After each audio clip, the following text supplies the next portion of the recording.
So you've got your product, the one you're convinced your customers are going to love, but are you really sure about that?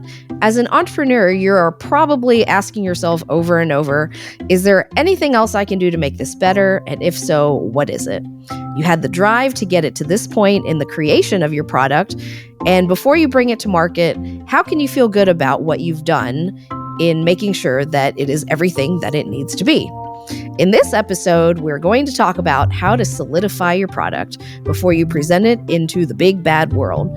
We will talk about simple things you can do to get ready without getting caught in analysis paralysis. We have all done that. We'll talk about the basics of researching the right vendors and companies to source your materials, about testing the product before it launches, and the biggie, how do you figure out a price for your product that will appeal to your customers and also actually turn a profit at some point. From the time that we said, we are going to do this thing, we are going to create this ice cream company, and we're going to go do events, it was a maybe 6-7 month process where we decided to pull the trigger, started to buy equipment, and decided we were going to launch with this event. And so we had 6-7 months to pull this together between figuring out how to produce on a much larger scale, more than 4 or 5 servings a day. And then how were we going to pick what flavors we were going to offer?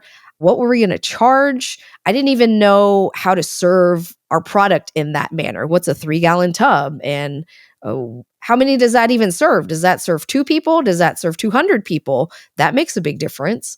And do we have to get special scoops? And when we go out into the field, what does that mean for the health department? There were just so many questions that we had to figure out and really try to get all those details in place before we actually open the tent and we're open for business. But for me, as a creative person, I loved that process so much. I loved figuring it out. At the time, I was very stressed out. I had this vision and nightmare that we're going to take it out in the cart, and even though we're outside, it's going to melt anyways, even though it's in a freezer cart. And I was just terrified that we were going to advertise and tell people we're going to be at this event, and we would either sell it all out within a few minutes or it wouldn't scoop out. There's just so many things you worry about when you're thinking about, how do I get to day one? When we launched the cart and we launched the tent, and it was our food truck, so to speak, we really kept it very simple. We knew that we only had space for 5 flavors, and so that's what we offered. And we didn't try to overcomplicate it in trying to do toppings or trying to make waffle cones on site. We didn't do milkshakes. We didn't do banana splits. We didn't do all these things that people traditionally associate with an ice cream concept. And I felt like that was really nice because then we could just focus on the product. We could talk about, what makes us unique and different. In the beginning, I think it's important to just stand strong in your ground, like be strong in your feet and know where you stand behind your product, stand by what makes it unique and different. One of the many first events that we went to, we didn't have a chocolate flavor. I love chocolate ice cream, but we only had 5 spots. And so I wanted it to be very Kentucky centric. So we had bourbon and honey, Kentucky blackberry and buttermilk, coffee stout, vanilla, and fresh strawberry as our main lineup. What was more important to me at the time was creating flavors that seemed unique so that when people looked at the menu, they could say, oh, that's interesting. I think I'd like to try that. Not even thinking about all the bazillion people who love chocolate ice cream and would come and just say, what chocolate do you have? And we said, we don't have a chocolate. And they would gasp and turn around and storm away. And finally, after probably just 2-3 events, Mike came to me. He's like, we really need to do a chocolate because people are getting mad. And so something I didn't even envision would be an issue suddenly became an issue. And that's how dark chocolate truffle was created. And that's the one I created that I felt like was still unique and still fun, but it was very much a classic. If a kid comes and says, I need chocolate ice cream, this is the one that we give them. As I was learning to use our new commercial machine, which we spent a huge amount of money on, suddenly we could make 6 quarts instead of 2 quarts. And instead of in 40 minutes, we could do it in 10 minutes. It made a huge difference in the quality of the product and actually figuring out how we make this on a commercial scale versus just making it in a homemaker. So the super premium brands, Ben and Jerry's, Haagen-Dazs, they're all in the 16% butter fat range, which is considered super premium. And I thought, well, if they've got that amount of butter fat, I'm going to put more fat in it because more fat is better, right? And I discovered that as I was making this ice cream and churning this ice cream, and the way you put more fat in is you change your ratio of cream to milk. Cream has more fat, milk has less fat. You add more cream than milk. And I produced these different formulations, and I was like, this is going to be the best ice cream ever. And it turned out as it was churning that it actually had so much fat in it that it was churning its own butter into the ice cream.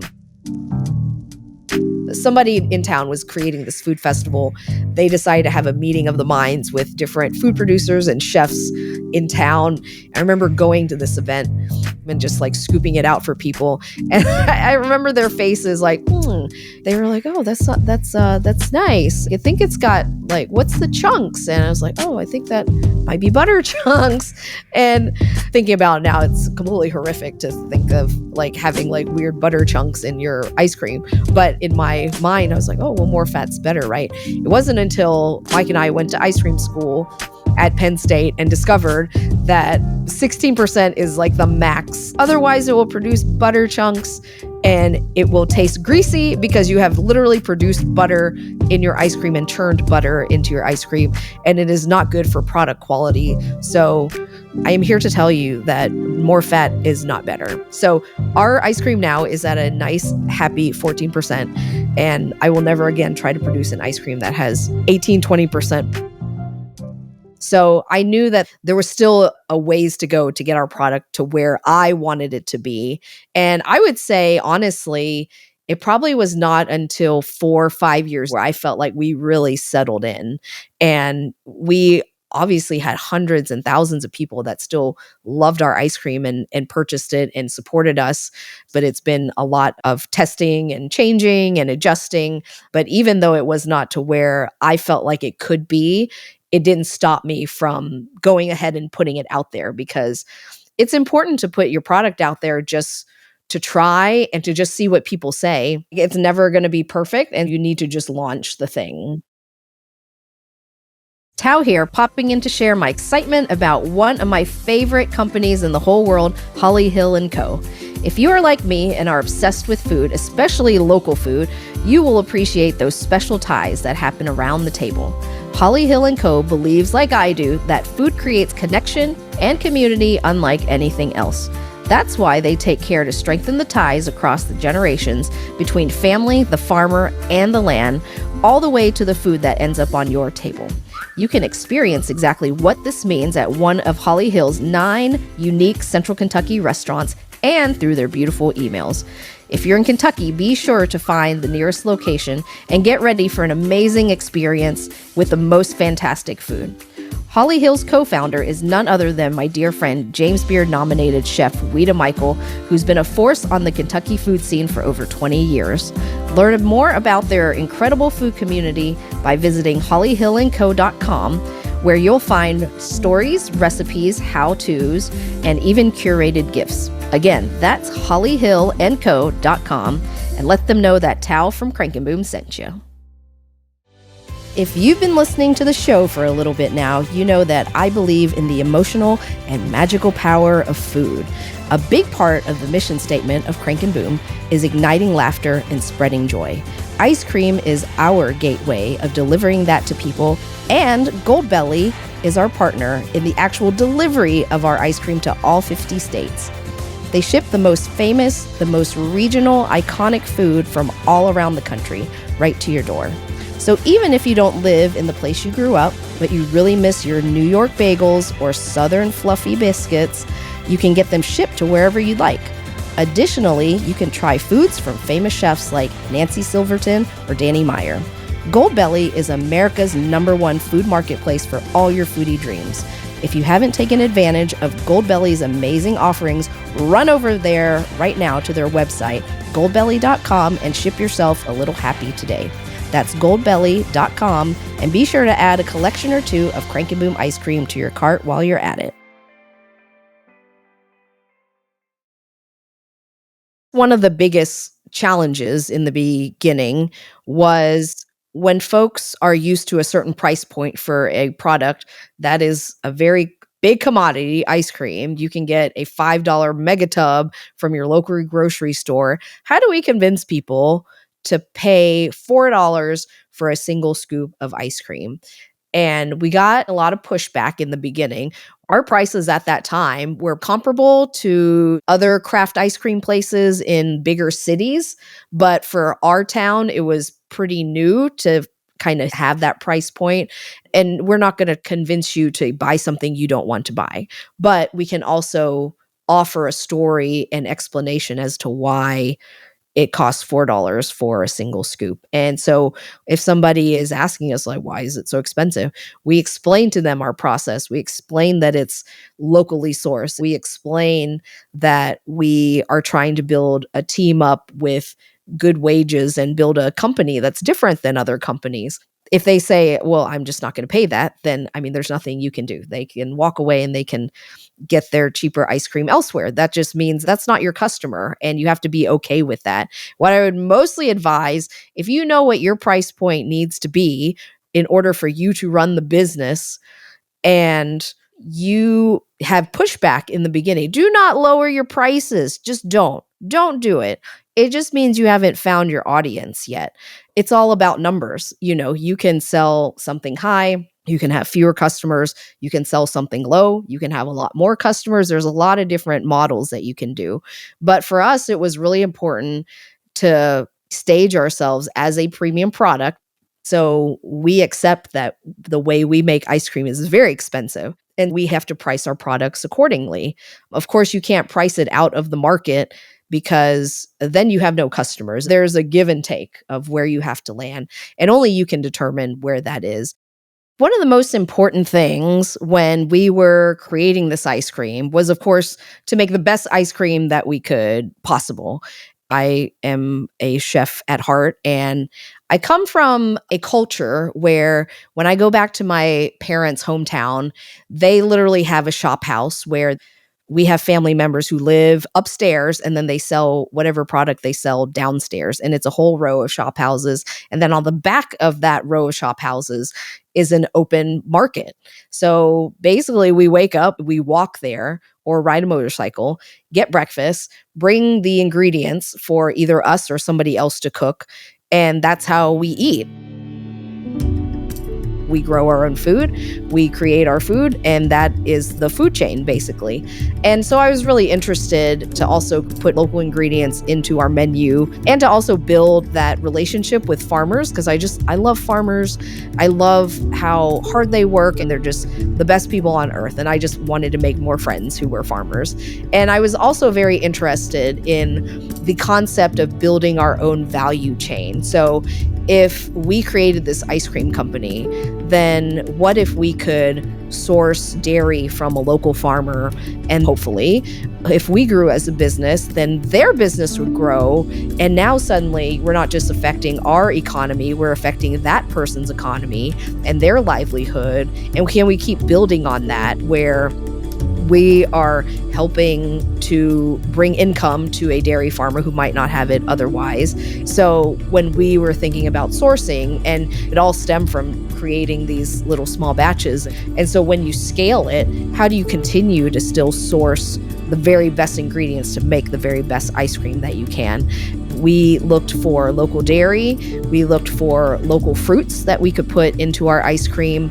And everything we did, I just tried to find the best we could. So we don't have coconuts here in Kentucky. So the best coconut sources that I could find is from Thailand. So we import different coconut products to try and create this best coconut ice cream. We have this person who provides us our honey, and you can actually taste the different seasons. If you've got a really in-tune palate, the ice cream with the honey will taste different from one season to the next, because real bees are making real honey, and that taste is shifting through the seasons. And I just really loved that process and that art of creating and putting a lot of thought into the production of it, and why we source it that way, why we do this to make it taste better. It's just so important when you're trying to create something that you can be proud of. As you are putting together your big launch, it's so exciting, it's so stressful. You have been waiting for this moment for so long. I've got a few tips for you to just keep in mind as you send your baby out into the big, bad, scary world. Number one, you do not need perfection to launch. You might not have the right packaging. Even your product might not be where you want it to be. You might not have ordered what you wanted to order. It's okay. It's very easy to get stuck in wanting the perfection, but I would advise you to not worry as much about that and just hit the button and launch. Secondly, be open to all of the feedback. It is really important to open yourself up, let go of your ego, and not just wait for all of the praise and all of the people who are going to say, you are so awesome, that's the best thing I've ever seen. Be looking for people to actually critique your product or to critique your service or to critique your website. And all those things are the things that are going to make you better. So being open to feedback, not taking it personally, and letting go of your ego and just absorbing all of that feedback and thinking, I'm so glad somebody was kind enough to tell me those things so that I can fix it and make it better. And then I would also advise to always find ways to improve. If you want to be in the long game, it is a long journey. It is fun to have the launch and all of that actually happen, but then it is going to be a journey as you perfect your product, change your product makeup, decide different pricing, all the things that we do to adjust our business to make it the best it can be. Have that growth mindset. Have that mindset where you're wanting to learn and to improve and to find other ways to do things. So we've talked a lot about the launch of leading up to this big day where you're going to hit your big red button and your product or your service is out into the world for sale. Now, congratulations that you made it this far. Not just that you had a dream and had talked to people about it, but the fact that you took action and that you bought stuff and you produced it, or you had it manufactured, or you created a website. Congratulations for being brave and for making it to this point. Well, then what do you do? I'm going to share with you in our next episode about what are the next steps after you launch. What do you do to keep things fresh? And how do you keep people interested? How do you continue to bring customers back? We're going to talk about that in the next episode. I'm going to have the most special guest, Michelle Kovac, who is my ride or die. She is our director of production and fulfillment at Crank and Boom. When people come in and talk to me about flavors and the magic that we do, it is really all her and her team. So we're going to pull back the curtain on what it's like behind the scenes at Crank and Boom, and it's going to be awesome. So I can't wait for you to hear that episode.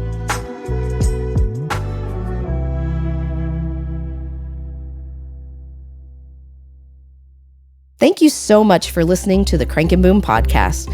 If you want business advice and tactics like this every week, click that follow button wherever you listen to your podcast so you never miss an episode with us. Also, if you like what you heard today, it would mean so very much to me if you would leave us a review. That helps other people find us, and I would also love to hear more about what topics you'd like for us to dive into on the show. I can't wait to meet you here again soon. Until next time, peace!